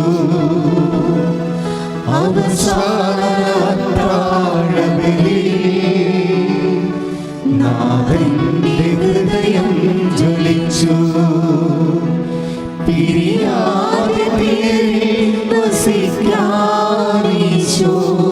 സ്നേഹത്തിൻ കൂദാശ ഒരുമിച്ച് പാടുക. പിരിയാതെ പ്രിയരിൽ വസിക്കാനീശോ സ്നേഹത്തിൻ കൂദാശയായി. അവസാന താഴ്വരയിൽ അവസാന താഴ്വരയിൽ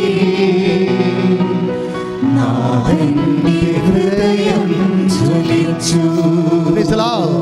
പ്രാർത്ഥിക്കുക. കർത്താവ് ദൈവമേ, അങ്ങ് ഞങ്ങളെ ആത്മബന്ധത്തിലെ അഭിഷേകം ചെയ്യണമേ. ഇപ്പം നമ്മൾ അതായത് അമ്മയും മകനും സംസാരിക്കുന്നില്ല എന്നുള്ളതിൻ്റെ ആന്തരികതമായ മരിയ സ്പിരിച്വാലിറ്റി ഉടമ്പടി എടുക്കുന്ന ഓരോ മക്കളുടെയും ഒരു സുവിശേഷവിഹിതമായ ഒരു നിലപാടാണ്. അത് കീപ്പ് ചെയ്തുകൊണ്ട് ദൈവത്തിന് ഒന്നാം സ്ഥാനം കൊടുക്കണം. അതുകൊണ്ടാണ് വീട്ടുകാര്യങ്ങളൊക്കെ വിട്ടും വെച്ചിട്ട് മറിയം ഉടനെ എലിസബത്തിനെ കാണാൻ പോയത്. അവിടെ സംഭവിച്ചത് എന്താണ്? അങ്ങനെ ദൈവത്തിന് മാത്രം ഒന്നാം സ്ഥാനം കൊടുത്തുകൊണ്ട് മറിയം സഞ്ചരിക്കുമ്പോൾ മറിയത്തിൻ്റെ അഭിവാദനം പോലും പരിശുദ്ധാത്മാവിൻ്റെ അഭിഷേകം കിട്ടാൻ വേണ്ടി മാത്രം അമ്മയെ ആത്മാവിലങ്ങ് ദൈവം ഉയർത്തുന്നത് കാണാം.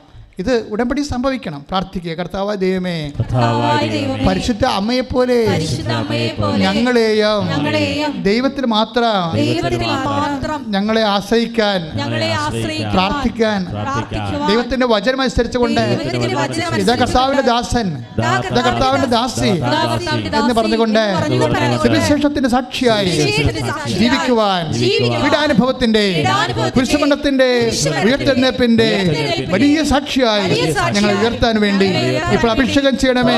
ശ്രദ്ധിക്കട്ടെ.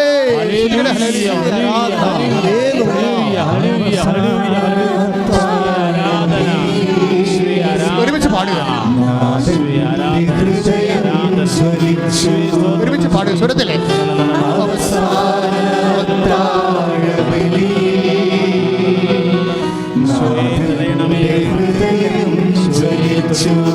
പിരിയാതെ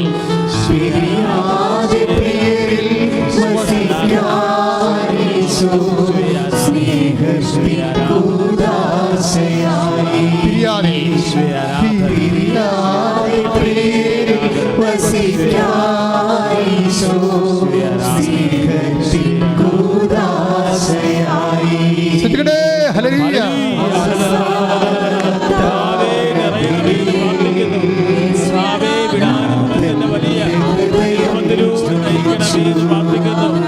ഭാഷാപരത്തോടെ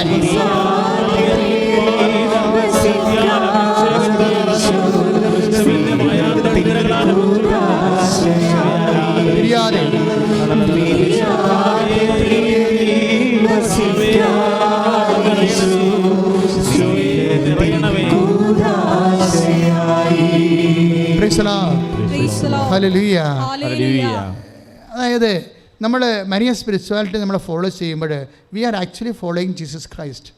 അതാണ് ഉടമ്പടിയുടെ ഒരു ശക്തി എന്ന് പറയുന്നത്. നമ്മൾ ഫോളോ ചെയ്യുന്ന മരിയൻ സ്പിരിച്വാലിറ്റിയാണ്. അത് മരിയൻ ആധ്യാത്മികതയാണ്, മരിയൻ നിലപാടുകൾ, മരിയൻ സമീപനങ്ങൾ, അതുപോലെയുള്ള മരിയൻ കാഴ്ചപ്പാടുകളൊക്കെയാണ്. ഇപ്പോൾ ഉദാഹരണത്തിന് മരിയൻ അമ്മ എങ്ങനെയാണ് കുരിശിനെ കാണുന്നത്? അമ്മ എങ്ങനെയാണ് കുരിശിനെ കാണുന്നത്? നമ്മുടെ വീടുകളിൽ അതായത് എപ്പോഴും കുരിശ് കാണുമ്പോഴേ അമ്മ ഹൃദയത്തെ സംഗ്രഹിക്കും. This is our lady. ഞാൻ ചില സമയത്ത് ഞാൻ പണ്ട് ഒരു വിവാദ ലേഖനം എഴുതിയായിരുന്നു. എൻ്റെ ആത്മകഥയിൽ അത് പ്രസിദ്ധീകരിച്ചിട്ടുണ്ട്. അത് നമ്മളുടെ ബ്ലോഗിലൊക്കെ ഇട്ടിട്ടുണ്ട്. കഥയല്ല, അതായത് നിത്യസ മാതാവിൻ്റെ ഒരു പിക്ചറാണ്. ഈ പിക്ചറിനെക്കുറിച്ച് എനിക്ക് എപ്പോഴും ഒരു വല്ലാത്ത ഇത് ശരിയല്ല ഈ പിക്ചറെന്ന് എൻ്റെ മനസ്സ് എപ്പോഴും പറയുമായിരുന്നു.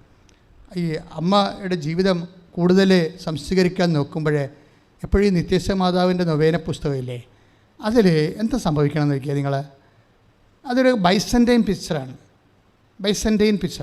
ഈ ബൈസൻ്റെയിൻ പിക്ചർ അതിൻ്റെ അകത്ത് 2 ഡയമെൻഷനേ ഉള്ളൂ, 3 ഡയമെൻഷൻ ഇല്ല.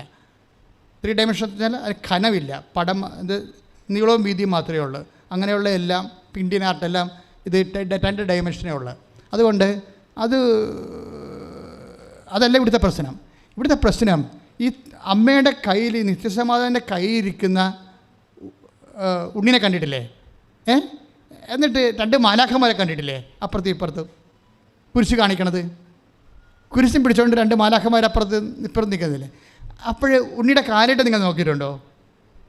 എന്താ കാര്യം? അതായത് ഉണ്ണി അമ്മയുടെ കയ്യിലിരിക്കുന്ന ഉണ്ണിയെ ഈ മാലാഖ ഇങ്ങനെ കുരിശ് കാണിച്ച് പേടിപ്പിക്കും. കുരിശ് കാണിക്കും, നമ്മളെ പേടിപ്പിക്കണമെന്ന് പറയുകയുള്ളൂ. കുരിശ് കാണിക്കുമ്പോൾ ഈ കുരിശ് കണ്ട് ഞെട്ടിയിട്ട് ഉണ്ണിയുടെ കാലിലേക്ക് ചെരുപ്പ് പൊട്ടിപ്പോവും. നിങ്ങൾ നിത്യസേവാൻ്റെ പടം കണ്ടാൽ മനസ്സിലാകും. ചെരുപ്പ് പൊട്ടിയിരിക്കുകയും ചെരുപ്പ് പൊട്ടി താഴേക്ക് വീണ് ഇല്ലേ? ഈ പിക്ചറിൻ്റെ അകത്ത് ഇത് ബൈസൻ്റെ ഇത് ശരിക്കും നമ്മുടെ കാത്തലിക് തിയോളജിക്ക് അത്ര യോജിക്കുന്ന പിക്ചറല്ല ഇത്. എന്താ കാര്യം വെച്ച് കഴിഞ്ഞാൽ നമ്മൾ പോലും അമ്മയുടെ അരയിൽ ഇരുന്നിട്ട് നമ്മൾ ഈ ജപ്തി നടപടി വന്നിട്ട് നമ്മുടെ ചെരുപ്പ് പൊട്ടണില്ല ഇല്ലേ? അമ്മയുടെ അരയിലാണ് ഞാൻ ഇരിക്കണം എന്നുള്ള ബോധമുണ്ട് നമുക്ക്. അപ്പോൾ ആ പിക്ചർ ഈ അനുഭവ ആധ്യാത്മികതയുമായിട്ട് സമാന്തരമായിട്ട് പോകണതാണ്, കൂട്ടിമുട്ടണില്ല അവിടെ. അപ്പോൾ ഞാനിതിനെക്കുറിച്ച് വിമർശിച്ചുകൊണ്ട് ഒരു വലിയ ലേഖനം എഴുതിയിട്ടുണ്ട്. അതിൽ നമ്മുടെ സബ്ജക്റ്റ് അല്ല. എന്നാലും ഞാൻ പറഞ്ഞത് കുരിശ് കാണിച്ചപ്പോൾ ഉണ്ണി പേടിച്ച് ചെരുപ്പ് പൊട്ടിപ്പോയ ഒരു പടമാണ് നമ്മൾ ഡിവോഷനായിട്ട് കൊണ്ടു നടക്കുന്നത്. പക്ഷേ ഈ കുരിശ് ആദ്യം കണ്ടത് ആരാണ്? അമ്മയാണ് ഈ കുരിശ് കണ്ടത്. അമ്മയല്ലേ ഈ കുരിശ് ആദ്യം കണ്ടത്, യേശു അല്ലല്ലോ. അമ്മയാണ് ഈ കുരിശ് കണ്ടത് ആദ്യം. അമ്മയോടല്ലേ എനിക്കും നിനക്കും എന്താണ്, എൻ്റെ സമയം ഇനി സമാഗതമായിട്ടില്ലല്ലോ എന്ന് പറയുമ്പോൾ അമ്മയ്ക്ക് മനസ്സിലാകും പിതാവിൻ്റെ മനസ്സിലെ സമയം കർത്താവിൻ്റെ കുരിശുമരണത്തിൻ്റെ സമയമാണെന്ന്. അപ്പോഴും കുരിശ് കണ്ടു. പിന്നെ അമ്മ കുരിശ് കാണുന്നത് എപ്പോഴാണ്? അത് വേണ്ടല്ലോ. ഇപ്പം അമ്മയും മകനും സംസാരിക്കുന്നില്ല എന്ന് പറഞ്ഞില്ലേ? അതാണ് ഇവിടുത്തെ ടോപ്പിക്ക്. അമ്മ സംസാരിക്കാതിരുന്നത് എന്നാണ്? യേശുവിനെ പെറ്റ രാത്രി തന്നെ. യേശുവിനെ പെറ്റ സാഹചര്യം നിങ്ങൾക്കറിയാം.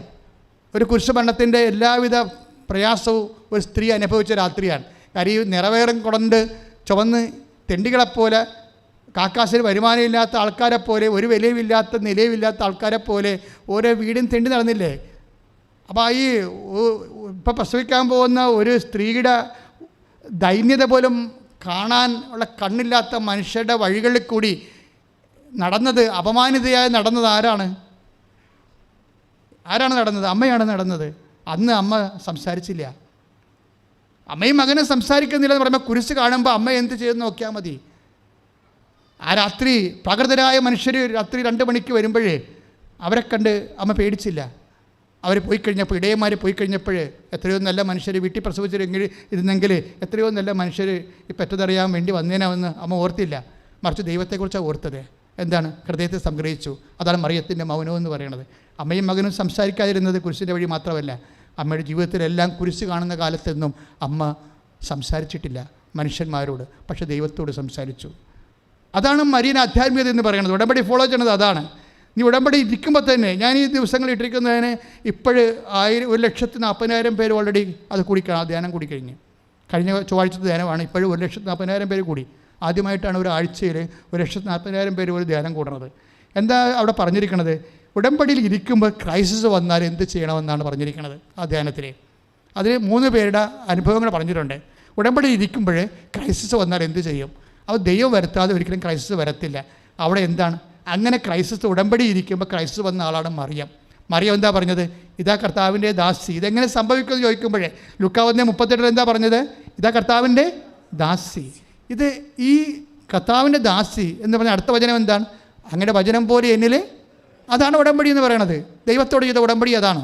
അങ്ങയുടെ വചനം, അങ്ങയുടെ മനസ്സ് എന്താണ്, അത് നിറവേറട്ടെ. അതുകൊണ്ട് ഇടയന്മാർ വരുമ്പോഴും അമ്മ പറയും, പകർന്നതായ മനുഷ്യർ വരുമ്പോഴും പറയും, ഞാൻ ഇങ്ങനെ പ്രസവിക്കേണ്ട ആളല്ല, ഇങ്ങനെയുള്ള ആൾക്കാരല്ല എന്നെ വന്ന് കാണേണ്ടത്. പക്ഷേ അപ്പായുടെ മനസ്സ് ഇതാണ്. അതുകൊണ്ട് അപ്പായുടെ മനസ്സ് നിറവേറട്ടെ. മറിയം മൗനമായിരിക്കും. ശ്രദ്ധിക്കട്ടെ, കൈയടിച്ച് ശ്രദ്ധിക്കട്ടെ, ശ്രദ്ധിക്കട്ടെ.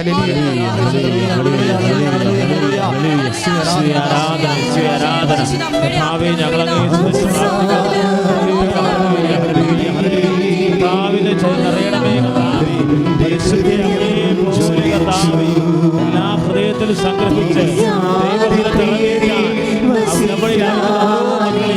അഭിഷേകിച്ച് നന്ദി പറയുന്നു.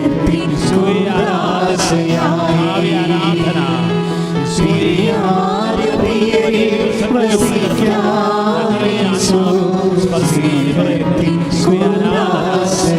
പരിശുദ്ധ പരമദിവ്യകാരുണ്യത്തിന്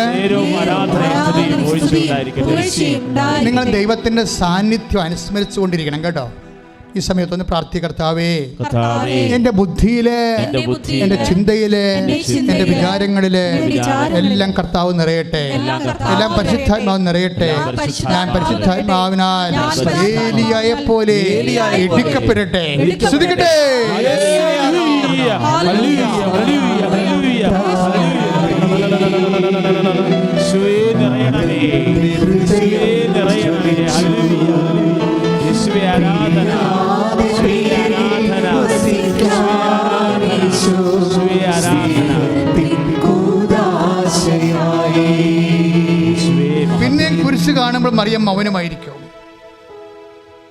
പിന്നെയും കുരിശ് കാണുമ്പോൾ ഞാൻ എന്താ ഇങ്ങനെ പറയാമെന്നറിയാവോ? എന്തെങ്കിലും ഉടമ്പടിയിൽ കർത്താവുമായിട്ട് ഉടമ്പടി ഇരിക്കുന്ന ആർക്കെങ്കിലും എന്തെങ്കിലും ഇപ്പം നിങ്ങൾ IELTS തന്നെ നിങ്ങൾ ഉടമ്പടി എടുത്തെന്ന് വിചാരിച്ചോ? 10 IELTS തോറ്റ ആൾക്കാർ ഇന്നലെ ഉടമ്പടി എടുത്തിട്ട് കഴിഞ്ഞ ദിവസം ഉടമ്പടി എടുത്തിട്ട് അവസാനത്തെ IELTS അവർ പാസ്സായി. അവർക്ക് തന്നെ അപ്പം തന്നെ ജോലി സെറ്റ് ചെയ്ത് കിട്ടും. പക്ഷേ എന്താ പ്രശ്നം വെച്ച് കഴിഞ്ഞാൽ എൻ്റെ മക്കൾ മനസ്സിലാക്കേണ്ട ഒരു കാര്യമുണ്ട്.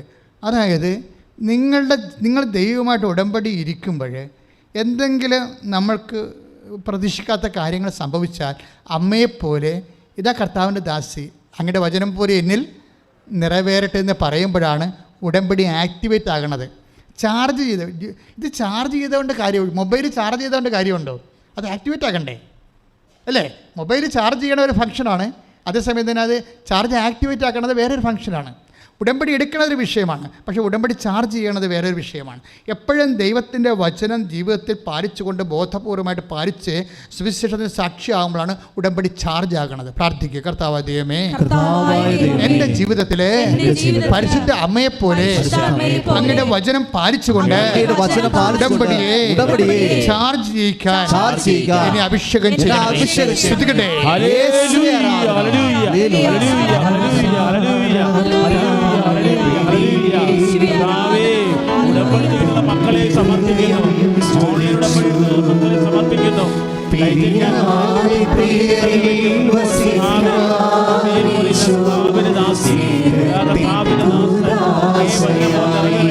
ഇപ്പോൾ ഉടമ്പടി എന്ന് പറയുമ്പോൾ നമ്മളൊരു കക്ഷി, ഉടമ്പടിയല്ലേ ഉടമ്പടി, നമ്മളൊരു കക്ഷി, പിന്നെ ആരാണ്?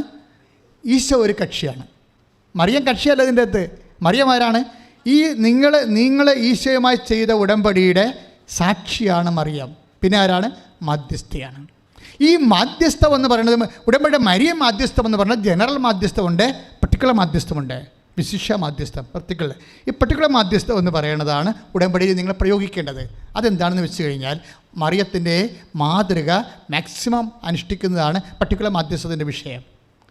മനസ്സിലായി? യേശുവിൻ്റെ അമ്മ എൻ്റെ അമ്മ എന്ന് പറയുന്നത് ട്രാൻസ്പോർട്ട് ബസ് നമ്മുടെ ബസ് എന്ന് പറഞ്ഞ പോലെ അങ്ങനെയൊന്നുമില്ല. ഇതെല്ലാം പേഴ്സണൽ റിലേഷനാണ്. മരിയൻ മാധ്യസ്ഥം നമ്മൾ നമുക്ക് ലഭിക്കുന്നത് മരിയൻ മാതൃകയിലൂടെയാണ്. Efficacy of mediation, Marian mediation. This is my subject. ഞാനിപ്പോൾ സംസാരിച്ചുകൊണ്ടിരിക്കുന്ന വിഷയം നിങ്ങളുടെ മരിയൻ മാധ്യസ്ഥത്തിൻ്റെ കാര്യക്ഷമത എന്ന് പറയുന്നത് മരിയൻ മാതൃക അനുഷ്ഠിക്കുന്നത് കൊണ്ടാണ്. മരിയൻ മാതൃക എന്ന് പറയുന്നത് എന്താണ്? നമ്മുടെ സഹന സാഹചര്യങ്ങളോടുള്ള സുവിശേഷവിഹിതമായ സംയമനമാണ് മരിയൻ മാതൃക. അതാണ് മറിയത്തിൻ്റെ മൗനം. അമ്മയും മകനും സംസാരിക്കുന്നില്ല എന്നുള്ളത് നമ്മുടെ വിഷയം അല്ലേ? അമ്മയും മകനും സംസാരിക്കണില്ല എന്ന് പറഞ്ഞാൽ നമുക്ക് അടുത്ത സ്ഥലത്തേക്ക് പോകാമെന്ന് 5ാം സ്ഥലത്തേക്ക് നമ്മൾ പോകും. ഇതിങ്ങനെ എത്രയോ പ്രാവശ്യം നമ്മൾ കേട്ടിരിക്കണം. അമ്മയും മകനും സംസാരിക്കുന്നില്ല, ഓക്കെ നമുക്ക് 5ാം സ്ഥലത്തേക്ക് പോകാം. ഇതുപോലുള്ള ആചാര അനുഷ്ഠാനങ്ങൾ അർത്ഥം അറിഞ്ഞില്ലെങ്കിൽ ആഭാസത്രമായി പോകും. അപ്പോൾ നിങ്ങളൊരു കാര്യം നിങ്ങൾ അനുഷ്ഠിക്കുമ്പോൾ, ഞാൻ കുരിശിന് വഴിക്കെതിരല്ല, പക്ഷേ ആചാരം അനുഷ്ഠിക്കുമ്പോൾ അതിനർത്ഥം അറിയണം, അല്ലെങ്കിൽ അത് അനാചാരമായി പോകും. അതുകൊണ്ടാണ് കുരിശിൻ്റെ വഴി എല്ലാവർക്കും അനുഭവിക്കാത്ത പറ്റുന്നതിൻ്റെ കാരണം അതാണ്. എല്ലാ കാര്യങ്ങൾക്കും നമ്മുടെ ക്രിസ്ത്യമായ എല്ലാ ആചാരങ്ങൾക്കും അതിൻ്റെ ആഴമായ അർത്ഥങ്ങളുണ്ട്. അത് നമ്മൾ അനുവർത്തിക്കുമ്പോൾ അറിയുമ്പോഴാണ് അതിൻ്റെ അർത്ഥവത്തായി മാറുന്നത്. അപ്പോഴാണ് നമുക്ക് അഭിഷേകം കിട്ടുന്നത്. ഇപ്പോൾ മറിയത്തിൻ്റെ മൗനം. പിന്നെന്താണ്? യേശുവിനെ കാണാതെ പോണ സമയത്തും അമ്മ കുരിശ് കാണും. അമ്മ കണ്ട കുരിശാണ് നമ്മുടെ പ്രശ്നം, യേശു കണ്ട കുരിശല്ല നമ്മുടെ പ്രശ്നം. നമ്മുടെ പ്രശ്നം എന്താണ്? അമ്മ കണ്ട കുരിശിൻ്റെ വഴി എന്താണത്? യേശുവിനെ കാണാതെ പോയിട്ട് 2 ദിവസത്തെ വഴി പിന്നിട്ടിട്ട് പിന്നെയും കാണാതെ പോയത് അറിഞ്ഞിട്ട് ചങ്കലച്ചുകൊണ്ട് വീണ്ടും വേർത്തൊലിച്ച് തെണ്ടിത്തിരിഞ്ഞ് അവിടെ എത്തിക്കുമ്പോൾ യേശു പറയുന്ന വാക്കാണ് 3ാമത്തെ കുരിശ്, മറിയം കണ്ട കുരിശ്. എന്താണ്? നിങ്ങൾ എന്താണ് എന്നെ അന്വേഷിച്ചത്? അതാണ് വിഷയം. പിന്നെ എന്താ പറഞ്ഞത്? ഞാൻ എൻ്റെ പിതാവിൻ്റെ കാര്യത്തിൽ വേഗപ്രദനായിരിക്കേണ്ടത്. അതിന് അമ്മ സംസാരിച്ചോ? നീ പറഞ്ഞ എങ്ങനെ ശരിയായോ? നിൻ്റെ അപ്പനൊരു ഉളിയും കൊട്ടുടിയും എടുത്ത് പണി ചെയ്യുന്ന ആളാണ്. അയാളുണ്ടാക്കിയ കാശ് ഞാൻ ഇട്ടുകൂട്ടിയാണ് നമ്മൾ ഇത്രയും നാൾ പൈസ വെച്ച് പൂശിയിട്ട് കൂട്ടിയാണ് ഈ പെരുന്നാളിന് വന്നത്. നിനക്കൊരു വാക്ക് പറയാൻ പാടില്ലായിരുന്നോ നീ ഇവിടെ നിൽക്കുകയാണെന്ന്? ഞങ്ങളിവിടെ നിന്നേനമല്ലോ. ഇപ്പം നിൻ്റെ അപ്പനും എന്തുമാത്രം കഷ്ടപ്പെട്ടു എന്ന് നമ്മൾ പറഞ്ഞ് യേശുവിനെ അതിന് മറിയം സംസാരിക്കത്തില്ല. അതാണ് വിഷയം. യേശു പറഞ്ഞു കഴിഞ്ഞാൽ പിന്നെ മറിയം സംസാരിക്കണില്ല. മറിയം ആദ്യം സംസാരിക്കണത്. നിൻ്റെ അപ്പൻ എന്തുമാത്രം വിഷമിച്ചു എന്ന് മാത്രമേ ചോദിക്കത്തുള്ളൂ, വേറെ ഒന്നും ചോദിക്കത്തില്ല. പക്ഷെ അത് കഴിഞ്ഞാണ് യേശു സംസാരിക്കണത്. മറിയത്തിന് വേണമെങ്കിൽ 2 നീക്ക് സംസാരിക്കാനുള്ള വകുപ്പ് അവിടെ ഉണ്ട്. പക്ഷെ മറിയം സംസാരിക്കത്തില്ല. വീട്ടിൽ പോയി മറിയമെല്ലാം 2:42 എന്താ പറയണത്? മറിയം അപ്പൻ്റെ കാര്യമെന്ന് പറഞ്ഞപ്പോൾ കുരിശാണത്. ഞാൻ എൻ്റെ പിതാവിൻ്റെ കാര്യമെന്ന് പറഞ്ഞില്ലേ? ഇല്ലേ? ഞാൻ എൻ്റെ പിതാവിൻ്റെ കാര്യമെന്ന് പറഞ്ഞപ്പോൾ അമ്മയ്ക്ക് മനസ്സിലായി അത് കുരിശാണ്. അപ്പൻ്റെ മനസ്സനുസരിച്ച് കൊണ്ട് പാപത്തിന് പരിഹാരമായിട്ട് ദൈവം മനുഷ്യപ്രകൃതി വന്നിട്ട് മനുഷ്യപ്രകൃതിയിൽ പാപത്തിന് പരിഹാരം ചെയ്യുന്നത് എന്താണ്? കുരിശാണ്. കുരിശിനെക്കുറിച്ചാണ് കർത്താവ് പറയണത്. മറിയം കണ്ട 3ാമത്തെ കുരിശ് അതാണ്. അതപ്പോഴ് വചനം എന്താ പറയണത്? ഈ കുരിശ് കണ്ടു അപ്പൻ്റെ കാര്യത്തിൽ, ഞാൻ എൻ്റെ അപ്പൻ്റെ കാര്യത്തിൽ വ്യാപൃതനായിരിക്കേണ്ടവനല്ലേ എന്ന് ചോദിക്കുമ്പോൾ ഞാൻ കുരിശിൽ മരിക്കേണ്ടവനല്ലേ അമ്മേ എന്നാണ് ചോദിക്കുന്നത്. ഞാൻ കുരിശിൽ മരിക്കേണ്ടവനല്ലേ അമ്മേ, പിതാവിൻ്റെ കാര്യത്തിൽ വ്യാപൃതനായിരിക്കേണ്ടവനല്ലേ അമ്മയെന്ന് പറയുമ്പോഴേ മറിയം അവിടെ വെച്ച് മൗനമാകും. എന്താ മൗനമാകണത്? അവൾ ഹൃദയത്തിൽ സംഗ്രഹിക്കുമെന്ന്. ഇതാണ് വിഷയം. എല്ലാ കുരിശുകളും, ജീവിതത്തിലെല്ലാ നഷ്ടങ്ങളും, എല്ലാ കഷ്ടങ്ങളും മറിയത്തിന് മൗനം പാലിക്കാനുള്ള പെരുമാറ്റ ശൈലി മരിയൻ ആധ്യാത്മികതയുടെ അന്തർധാരയായിട്ട് അഭിഷേകം ചെയ്യപ്പെടാൻ വേണ്ടി സ്തുതിക്കട്ടെ.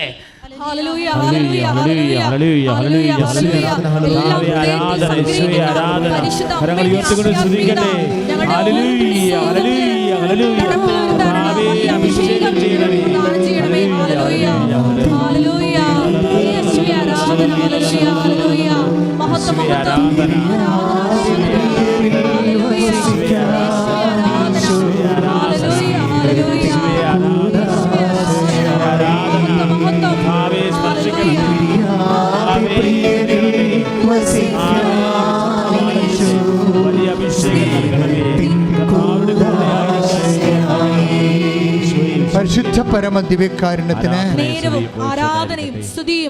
അത് എന്താ പ്രശ്നം വെച്ച് കഴിഞ്ഞാൽ ചിലപ്പോൾ എപ്പോഴും നമ്മൾ ഉടമ്പടിയുടെ കാര്യം ശ്രദ്ധിക്കുമ്പോൾ ഉടമ്പടിയിലൂടെ ദൈവം ഉദ്ദേശിക്കുന്ന വേറെ നിങ്ങളറിയാത്ത ഒരു ആഹാരമുണ്ട്. ഉടമ്പടിയിൽ നിങ്ങൾ എഴുതാത്ത ഒരു അനുഗ്രഹമുണ്ട്. എപ്പോഴും കർത്താവ് ഇടയ്ക്ക് പറയാറുണ്ടോ, നിങ്ങളറിയാത്ത ആഹാരം എനിക്കുണ്ടെന്ന് പറയത്തില്ലേ? അതുപോലെ നിങ്ങൾ എഴുതാത്തൊരു അനുഗ്രഹമുണ്ട്.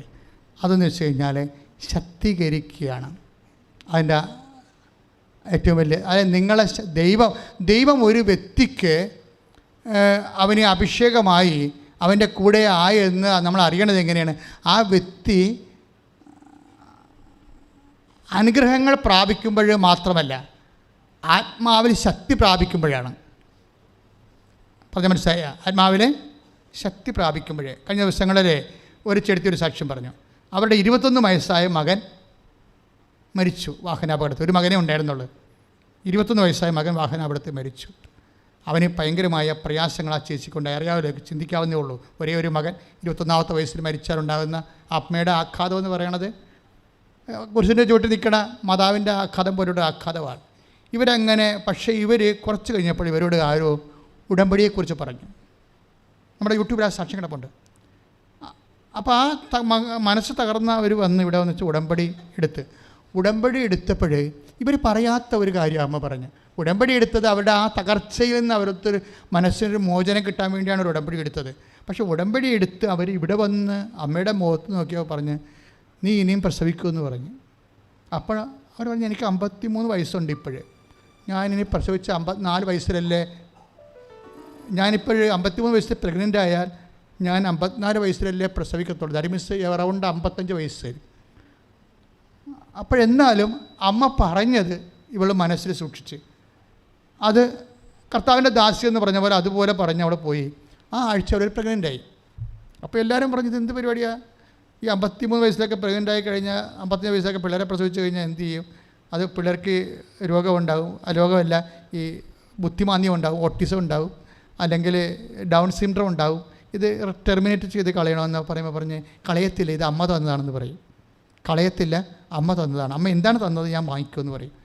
അവർ പ്രഗ്നൻ്റായ കൊച്ച് ജനിച്ച് ഒരു ആൺകുട്ടി, സുന്ദരനായ കുട്ടി. അവിടെ എല്ലാ വിഷമതകളും പോകുന്ന രീതിയിൽ കർത്താവ് അമ്മ അവളെ അഭിഷേകം ചെയ്ത്. അത് പക്ഷേ അത് കേൾക്കുമ്പോൾ നമുക്ക് തോന്നി അത് ഉടമ്പടിയുടെ മാത്രം. എനിക്ക് ഈ ഉടമ്പടിക്ക് ശേഷമാണ് ഇത്രയും വലിയ ഇങ്ങനെയുള്ള രീതിയിലുള്ള മിറക്കൾ, വിചിത്രമായ മിറക്കൾ വരണത്. പണ്ട് ഞാൻ ഉണ്ടായിരുന്ന കാലത്തൊക്കെ ഇതുപോലെയൊക്കെ മിറക്കൾ സംഭവിക്കുന്നതിൽ നമുക്ക് ഞെട്ടിപ്പിക്കുന്ന സാക്ഷ്യങ്ങളില്ല. ഇപ്പോൾ ഉടമ്പടി ഞെട്ടിപ്പിക്കുന്ന സാക്ഷ്യങ്ങളാണ് ശരിക്കും. അതായത് ഒരു വാതിലും അടഞ്ഞിട്ടില്ല, ഒരു വഴിയും അടഞ്ഞിട്ടില്ല, ആർക്കും നിന്നെ തോപ്പിക്കാൻ പറ്റത്തില്ല, ഒന്നിലും നീ തകരത്തില്ല. കാര്യം അമ്മ നിന്റെ കൂടെയാണ്. കൈയടിച്ച് സ്തുതിക്കട്ടെ. Hallelujah, hallelujah, hallelujah, hallelujah. സ്തുതിക്കട്ടെ, സ്തുതിക്കട്ടെ. ഹല്ലേലൂയ.